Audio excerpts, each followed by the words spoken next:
দ্বিতীয় দফার আগে চূড়ান্ত ব্যস্ততা ভোটকর্মীদের মধ্যে। ডিসিআরসি সেন্টারগুলিতে লম্বা লাইন। গীতাঞ্জলি স্টেডিয়াম থেকে উঠে এলো সেই ছবি। এখান থেকেই কসবা বিধানসভা ৩২২টি বুথের ভোট সামগ্রী তুলে দেওয়া হয় ভোটকর্মীদের হাতে।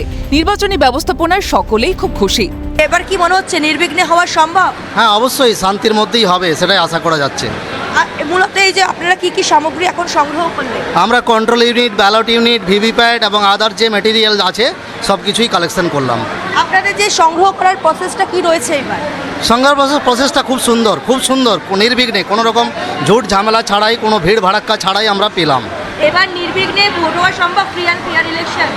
হ্যাঁ, অবশ্যই হবে। আমাদের অনেকগুলো সিকিউরিটি দেখতে পাচ্ছি, সিকিউরিটি পার্সোনাল আছে, আর্মিগুলো অফিসার্স আছে, পুলিশগুলো আছে। আই এম শিওর দ্যাট ভালোই ইলেকশন যাবে।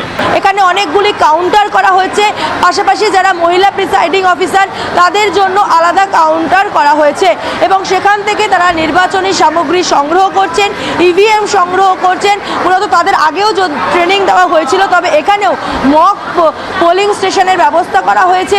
কিভাবে ইভিএমগুলি খোলা হবে, ইভিএমগুলি কিভাবে কাজ করবে তা মূলত তাদেরকে এখানেও বুঝিয়ে দেওয়া হচ্ছে।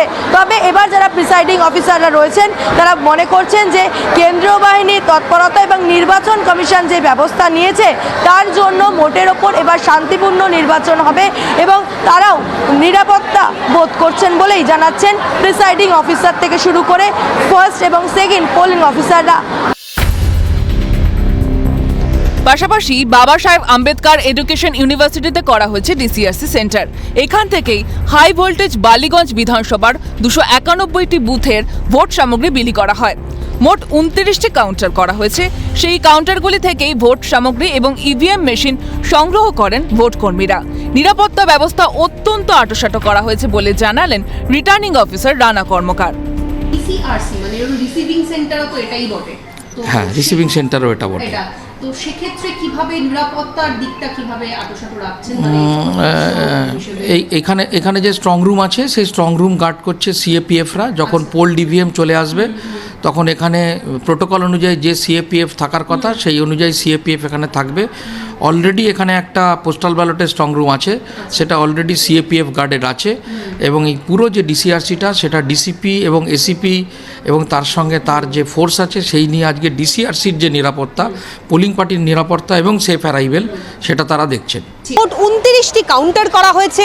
প্রিসাইডিং অফিসার, রিটার্নিং অফিসার তারা প্রত্যেকেই গোটা বিষয়টা পর্যবেক্ষণের মধ্যে দিয়ে থাকছেন এবং টেন্ডার ব্যালট পেপার সেগুলিও দেওয়া হচ্ছে বিভিন্ন কাউন্টারগুলিতে।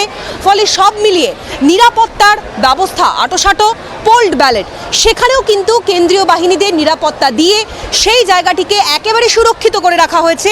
শুধু তাই নয়, পোল্ড ইভিএম অর্থাৎ ভোট শেষে যে মেশিনগুলো আসবে সেগুলি কিভাবে নিরাপত্তার মধ্যে দিয়ে রাখা হবে সে বিষয় সম্পর্কেও কিন্তু রিটার্নিং অফিসার যিনি রয়েছেন তিনি কথা বলেছেন গোটা বিষয়টা পর্যালোচনা এবং ব্যবস্থাপনার ক্ষেত্রে। বিগত বছরে নিশ্চয়ই ভোট পরিচালনার কাজ করেছেন। হ্যাঁ, গতবার করেছি। আচ্ছা, এবার কিছু পার্থক্য বুঝছেন?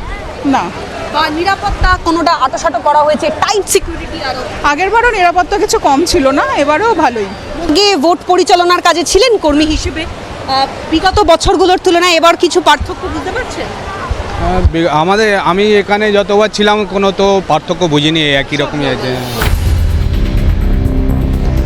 মহেশতলার বাটানগর গার্লস হাই স্কুলের ডিসিআরসি সেন্টারের ছবিটাও কার্যত একই। মহেশতলা কেন্দ্রের জন্য ইভিএম সহ ভোট সামগ্রী সংগ্রহ করেন ভোটকর্মীরা।